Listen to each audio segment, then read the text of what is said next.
반갑습니다. 오늘 두 번째 강의를 할 수 있게 해주신 하나님께 감사를 드립니다. 강의를 하기 전에 지난 강의 때 아담에서부터 예수님까지가 64대라고 말씀을 드렸는데 그것에 대해서 먼저 설명을 드리겠습니다. 예수님의 역대는 마태복음과 누가복음에 기록되어 있습니다.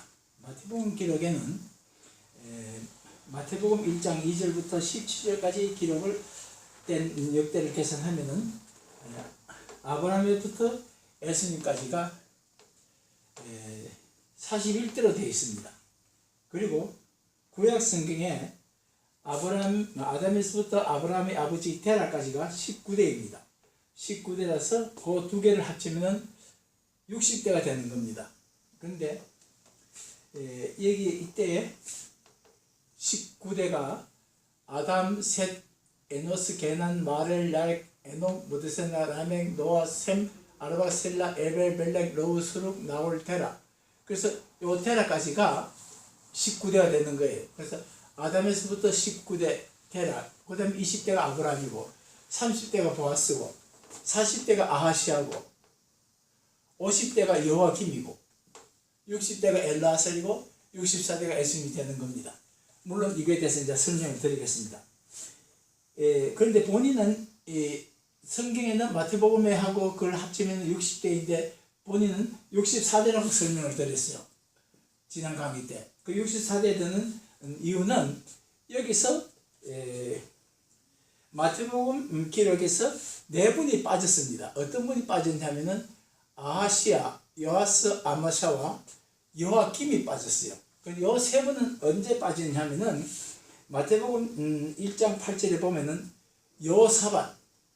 여호사밧은 요람을 낳고 요람은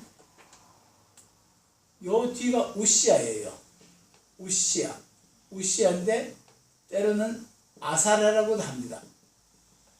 이 우시아가 요람이 그 성경 1장 마태복음 1장 8절 보면은 여호사밧이 요람을 낳고 요람은 우시아를 낳고 이렇게 되어 있어요.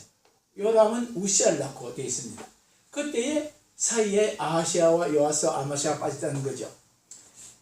이 아하시아는 어떤 사람이고 요아스는 어떤 사람이냐 하면은 왕하 8장 25절에 유다왕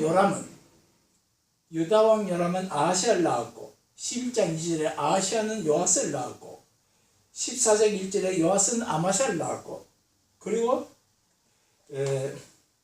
15장 1절에 아마샤의 아들 우시아가 왕이 되었다는 기록이 있습니다. 그래서 이 세 사람이 누락되었다는 거죠. 아하시아, 요아스, 아마샤가 누락되었다는 겁니다. 그리고 또 한 사람은 누가 누락되었냐면은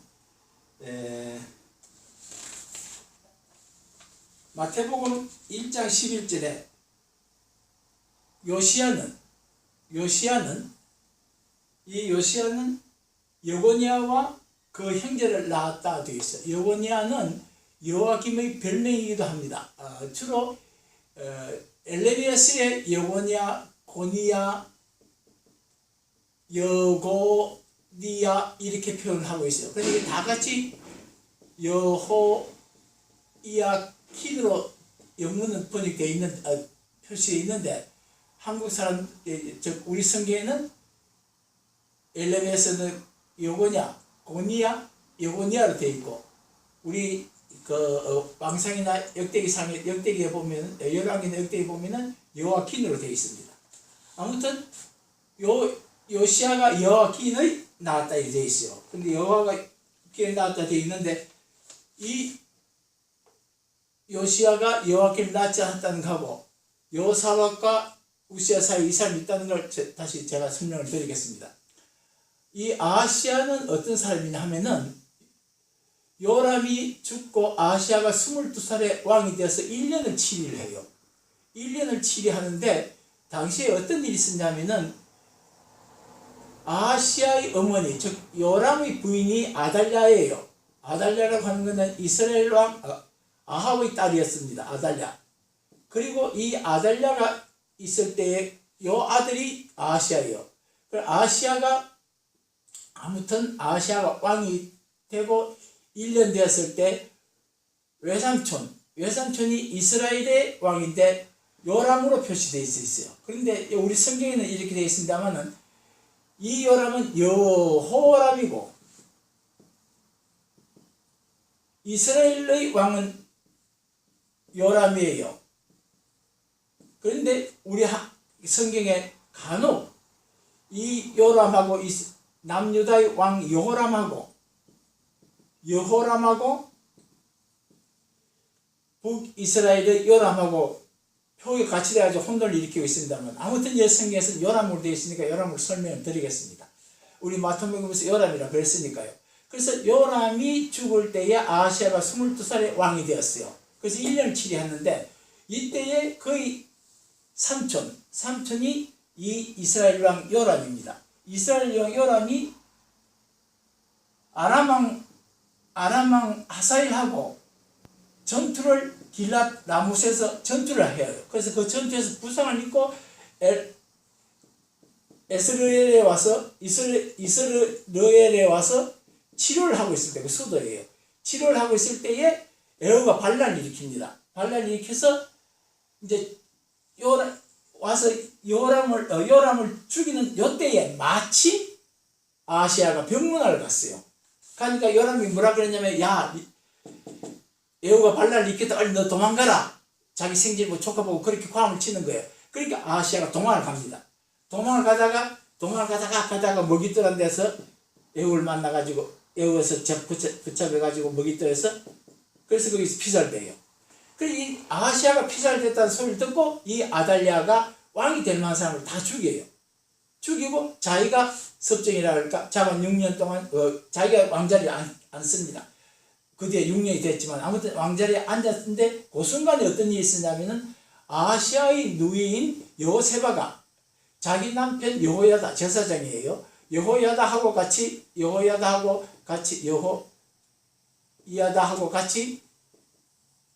이 요아스를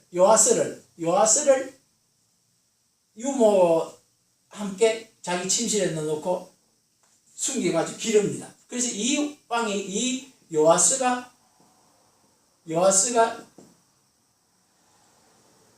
7살이 되던 즉 6년 후에 이게 왕이 돼요. 이게 왕이 되고 이 왕이 됐을 때 결국 아달랴가 피살이 됩니다만 그런 요아스고 그래서 이 세 사람이 빠진 거고 또 여기는 어떻게 되어 있냐면은 요시야가 여호냐를 낳았다고 되어 있는데 그런데 요시야의 아들은 여호와의 김하고 여호아스하고 그런 나중에 시드기하고 이 세 사람이 나와요. 그런데 요아스가 아버지가 죽고 난 뒤에 왕이 됐다가 3개월간 치리하다가 애굽으로 잡혀가고 그리고 그 뒤에 왕을 엘리야김을 여호야김이라고 이름을 바꿔가지고 왕자리에 앉혔다가 이 사람이 11년 동안 왕자리에 있다가 죽고 난 뒤에 그의 아들 여호야김이 왕이 되고 그래서 이 왕이 여호야김이 왕이 돼가지고 3개월을 또는 3개월 10일을 다스리다가 바빌론을 잡혀가고 그의 삼촌 시드기야가 그 왕자리에 앉아가지고 11년을 다스리다 결국은 남유다가 망하는 거죠. 그래서 여호야김, 아마샤, 요아스, 아하시아 4살이 빠져서 이 4사람을 더하면 64대가 된다는 겁니다. 그래서 제가 지난번 강의 때 64대라는 게 그렇게 해서 64대가 만들어지는 거예요. 그런데 누가복음 기록은 어떻게 되어 있냐면은 여기서부터 아담에서부터 아브라함 사이에 요 앞에 20명인데 21명으로 되어 있어요. 그리고 그 다음에 다윗에서부터 이 에스님까지가 그의 아들이 솔로몬인데 솔로몬이 안 그러고 뭐로 나왔냐면은 다윗의 아들이 나단이라고 나오면서부터 쭉 나오는 이름들이 열왕이나 역대상에 한 번도 나타나지 않은 이름들이라. 그래서 저는 그만 누가복음 제가 연구하는 그 책에서는 뺐습니다. 그리고 76대가 나와요.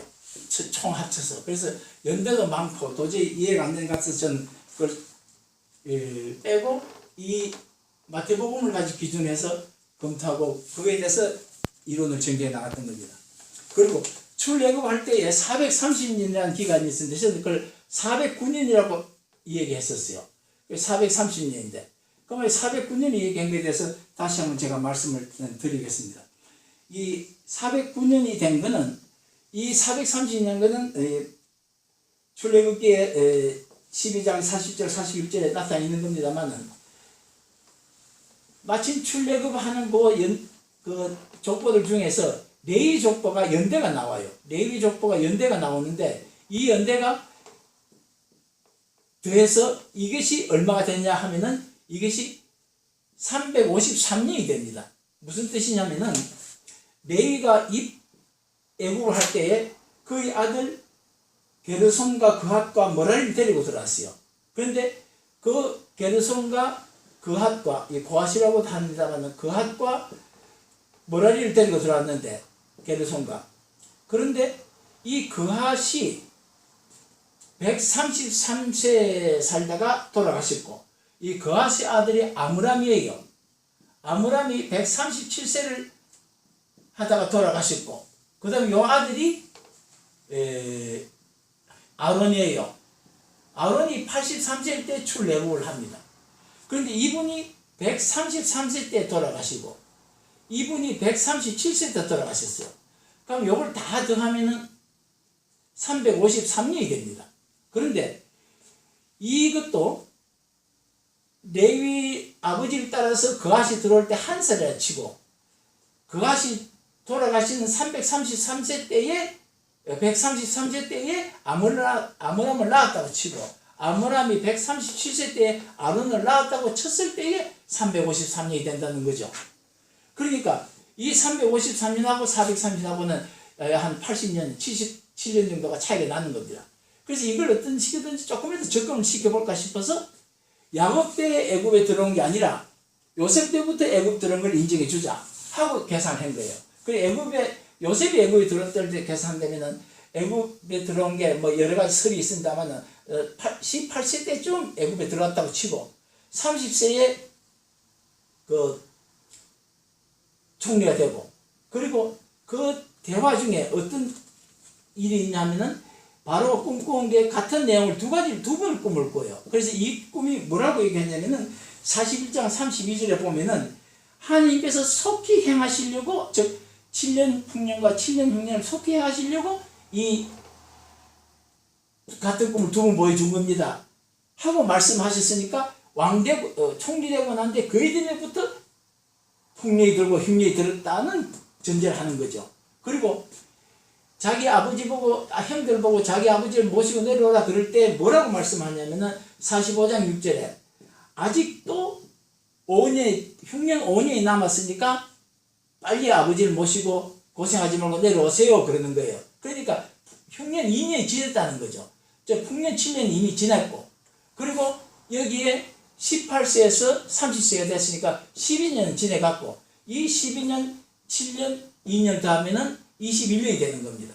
이 21년을 130년에서 뺀다면은 409년이 된다는 거죠. 그렇게 하더라도 453년하고는 안 맞습니다만은 성경에는 430년 되어 있으니까 이 430년을 기준으로 해서 21년을 뺐을 때 109년이 되는가, 409년이 되는 거 아니겠느냐 해서 저는 409년을 이 암흑기로 두었던 겁니다. 그 점은 어떻게 숫자가 나오느냐 하는 것을 여러분들께서 청중들께서 들으시고 그건 이해하시기 바랍니다.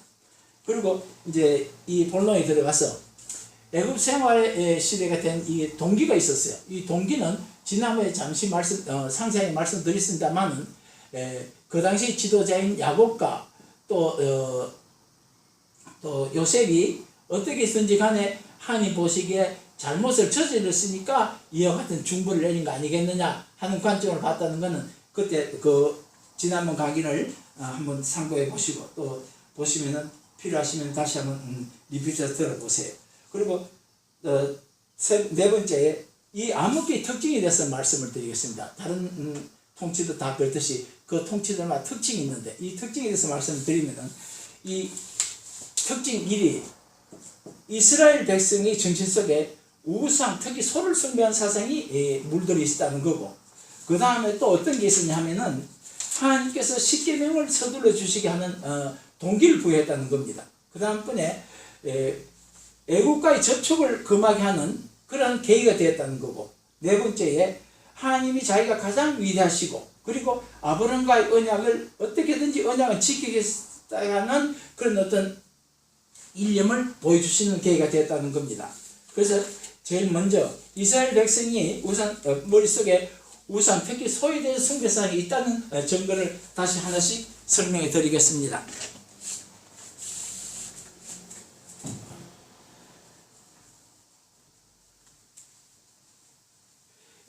모세가 40년 동안 40일 동안 그 시내산에 올라가서 하나님께서 십계명을 받아올 때에 1차 받을 때에 그 시간이 너무 오래 걸리니까 아론과 그 이스라엘 백성들이 송아지를 새겨서 그래서 칼로 새겨서 송아지를 칼로 새겨 만들어 가지고 그 송아지가 너희를 애굽에서 인도해낸 신이라고 한 그러한 사례가 있습니다. 그래서 그 당시에 그 애굽에는 소를 숭배하는 그러한 그 우상 숭배하는 그런 관습 그러니까 그 습관이 있었다는 거죠. 그래서 숫소를 아피스라 그러고 암소를 하투르라 그래가지고 우상을 숭배하는 즉 소를 그렇게 특히 숭배하는 그런 사상이 있었다는 겁니다. 그런 사상이 우리 이스라엘 백성 중에 저주되어 있다는 거죠. 그리고 두 번째 사례는 어떤 사례가 있냐면은 약 580년이 지난 뒤에 솔로몬이 성전을 건축하고 물두멍 곧 바다를 만들어서 그 성전 뜰에다가 놓을 때에 그 밑에 받침을 뭐가 받쳤냐면 소가 12마리가 밑에서 받쳐주었다는 거죠. 소가 12마리 받쳐주는데 이 소가 받쳐준 거는 여러 가지 동물들 중에서 소가 받쳐줬던 거는 그게 애굽에서 내려온 어떤 우상 숭배 사상이 다시 또 흐르고 있었다는 거 아니겠냐 하는 제 관점입니다. 또 세 번째 어떤 게 있냐면은 그 뒤에 약 30년이 지나고 난 뒤에 남유다하고 북이스라엘이 나누어져서 북이스라엘의 여로보암이 왕이 돼가지고 나라를 다스릴 때 그때에 여로보암 다스리는 북이스라엘 백성들이 남유다의 성전에 가서 예배드리고 그리고 어떤 시기든지 자기가 통치하는데 지장을 줄 것 같으니까 그 금송아지 둘을 만들어서 하나는 남쪽 베델에 두고 또 하나는 북쪽 단에 두어가지고 이 소가 너희를 애굽 땅에서 인도하여 올린 너희의 신들이다 하고 강조했다는 것은 그냥 소를 만들어서 숭배한 게 아니라 애굽에서 너희들을 이쪽으로 인도하여 낸 신이라고까지 했다는 것은 그 마음속에 여전히 소숭배 사상이 있었다는 겁니다. 그 다음에 두 번째 어떤 게 있었냐면은 십계명을 서두를 주시게 되는 동기를 부여했다는 거죠. 그 이스라엘 백성들이 너무 많이 우상 숭배를 너무 지나치게 하니까 출애굽해서 시내산에 도착하기 약 겨우 100일 약 한 달 열흘 정도 됐을 때 그때에 하나님께서 서두셔서 십계명을 주셨다는 거죠. 이 십계명은 어떤 의미에서 보면은 헌법과 같은 것인데 제약이 아주 가득 찼던 노아 때에도 하나님께서 한 땅까지 하시면서도 노아 때 한 땅까지 하시면서도 십계명을 안 주셨어요. 그리고 제약이 아주 심해서 유황불로 소돔과 고모라를 멸하실 때도 십계명을 이스라엘 백성들한테 안 주었습니다. 그리고 또 어떤 게 있었냐면 야곱이 요셉이 오라고 해서 내려가면서 불안해서 부엘세바에서 희생의 제사를 드리니까 하나님께서 야곱에게 위안과 위로로 말씀하시기를 뭐라고 말씀하시냐면 너로 큰 민족을 이렇게 할 거고 그리고 내가 너와 함께 내려가겠고 반드시 너를 인도하여 다시 올라오게 할 것이다 하고 말씀하시는데 그때 벌써 그 이스라엘 백성이 200여만 명이 돼가지고 올라올 거라는 걸 아시면서도 하나님께서는 십계명을 주시지 않았다는 거죠. 그래서 십계명은 그러면 왜 주었느냐? 출애굽 때 그 당시에 일 보니까 그 백성들이 자기가 짐작하고 자기가 생각했보다도 너무 엄청나게 우상 숭배를 하니까 그래서 십계명을 주신 거다. 저는 그렇게 봤던 겁니다. 그리고 십계명이라 하는 건 조금 전에 말씀드렸다시피 기본법적 헌법과 같은 것인데 이게 10가지를 주시면서 이 10가지가 서로 크게 상반되어 있어야 되는 건데 3가지가 거의 같은 내용을 얘기하고 있다는 거죠. 첫째 계명 나 외에 다른 신들을 두지 말라. 또 둘째 계명 너를 위하여 새긴 우상을 만들지 말고 그것들에게 절하지도 말며 섬기지도 말라. 세 번째, 너는 내 하나님 여호와 이름을 막는 데에 부르지 말라 하고 말씀하셨다는 거죠. 이 어떤 의미에서 본다면은 나 외에는 다른 신이나 새긴 우상을 섬기지 말라 그러시면 될 것을 이렇게 구체적으로 또 강조하신 것은 그 당시 백성들이 너무나 많이 우상 숭배에 젖어 있었다는 것을 반증한다고 하는 겁니다. 그 다음번에 세 번째에 애국과의 접촉을 금하는 그런 계기를 만들었다는 거죠. 그래서 이 출애굽을 할 때 우상 숭배 사상이 너무 심하니까 어떻게든지 간에 내 백성을 그 애굽하고 관계를 조금은 맺지 않게 했으면 좋겠다. 그렇게 해서 뭐라고 말씀하시냐면은 나중에 장차 이스라엘에도 왕이 만들어질 건데 이 왕이 만들어진 이 왕을 왕이 될 때 그 조건을 여러 가지가 있지만 그 중에 특히 17장 16절 보면은 병마를 많이 얻으려고 그 백성을 애굽으로 돌아가게 하지 말라고 그렇게 말씀하십니다. 즉 애굽과 관계를 맺으면 징계를 내리시겠다는 뜻이죠. 그래서 그와 같이 징계를 내린 사례가 있습니다. 어떤 사례가 있냐면은 솔로몬이 애굽 왕 바로와 딸과 결혼을 해가지고 그리고 관계를 맺었어요. 그러고 나서 솔로몬이 죽었습니다. 죽고 난 뒤에 솔로몬의 아들 르호보암이에요. 이쪽은 여로보암입니다. 르호보암이 왕이 된 지 겨우 5년 만에 애굽 왕 시삭을 쳐들어오게 해가지고 이스라엘을 성전에 있는 모든 보물들을 다 가져가게 하고 그리고 그 당시에 만들었던 금방패 큰 거와 작은 거 200개씩을 다 가져가게 하고 아무튼 여기에 하나님께서 남유다에 벌을 내리신 거죠. 그리고 또 어떤 벌을 내리시냐 하면은 예레미야서 41장 1절과 43장 30절 사이를 보면은 유다가 망한 후에 유다의 총독이 바빌론의 총독이 와서 통치를 했었어요. 그 통치가 한 총독이 거달랴라고 했습니다. 그 유다의 왕족과 유민들이 거달랴를 죽이고 그리고 거달랴의 옆에 있던 그 갈대아인의 그 지금 같으면 아마 그 지키는 병사들이나 그런 거겠죠. 또 어떤 서기들이나 아무튼 거달랴 사람들 전부 죽여버리고 그리고 엘레미야한테 이르기를 자 애굽으로 가랴 가지 말랴 하고 하나님한테 물어보라 그래요. 그래서 엘레미야가 하나님한테 기도를 하고 여쭤보니까 절대 내려가지 말고 너가 그 살인사건을 일으킨 곳 베들레헴 근처인데 그곳에 그냥 살으라는 거죠. 그곳에 그냥 살면은 너희들이 살 거고 만약에 애굽으로 내려가면은 다 죽을 거다. 그렇게 말씀하셔요. 그리고 42장 19절에 보면은 에레미야서 42장 19절 보면은 너희는 애굽으로 가지 말라. 그리고 단호하게 말씀하시고 애굽으로 가면은 칼과 기근과 전염병에 죽을 것이라. 그리고 재날 내리시겠다고 17장에 말씀하셔요. 17절에. 아무튼 애굽으로 내려가지 말고 즉 애굽과 관계를 맺지 말라는 겁니다. 그 다음에 네 번째 특징은 어떤 게 있냐면 하나님께서 자기가 가장 위대하신 신이고 그 다음번에 아브라함과 언약 즉 나는 언약을 어떻게든지 지킨다 하는 것을 만방에 보여주기 위해서 이 역사를 일으키고 그 역사 끝에 결국은 출애굽을 시키는 겁니다. 그래서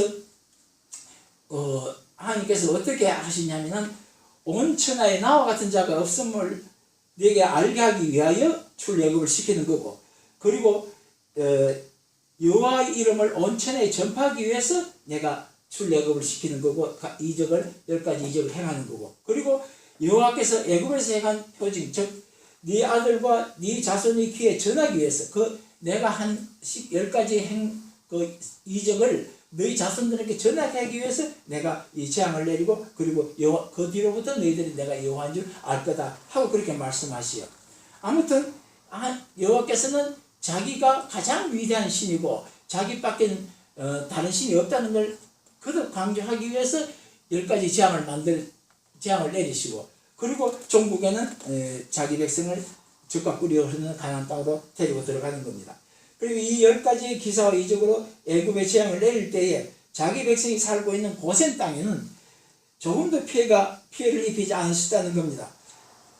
네 번째 파리 때나 다섯 번째 가축의 죽음 때나 일곱 번째 우박 때나 아홉 번째 흑암 때나 열 번째 초태생이 죽을 때나 어느 때든지 간에 자기 백성들은 그 피해를 입지 않게끔 하고 10가지 재앙을 내리셨다는 거죠. 그렇게 해서 이와 같은 하나님께서 애굽인의 농사도 망치하시고 가축도 죽이시고 괴롭히고 또 흑암을 내리시는 모든 사람들을 공포에 떨게 하시고 결국에는 움직이는 생명체의 처음 난 것을 죽이는 역사까지 하시면서 아브라함과 맺은 언약을 지키시고 그리고 자기 백성을 구하셔서 적과 우리는 가나안 땅으로 데려가셨다는 겁니다. 이 하나님의 큰 역사를 우리 모든 이에게 증명하기 위해서 출애굽이 즉 노예 생활이 있었다는 거죠. 그래서 노예 생활의 특징이 이 4가지가 있는 겁니다. 그 점을 참고하셔서 상기하면서 출애굽의 초나 또는 그 창세기 후편을 보면 더 어떤 의미에서 이해가 잘 될 겁니다. 오늘 강의는 이것으로 끝나고 다음 강의는 3단계인 대리 통치를 모세편, 사사편, 열왕기편으로 3번 하고 그리고 모세편을 강의할 때는 제사를 역정적으로 강의하겠습니다. 장시간 시청해 주셔서 감사합니다. 다음 강의 시간에 뵙겠습니다. 그 시간까지 하나님께서 함께 하시기를 기도드리겠습니다.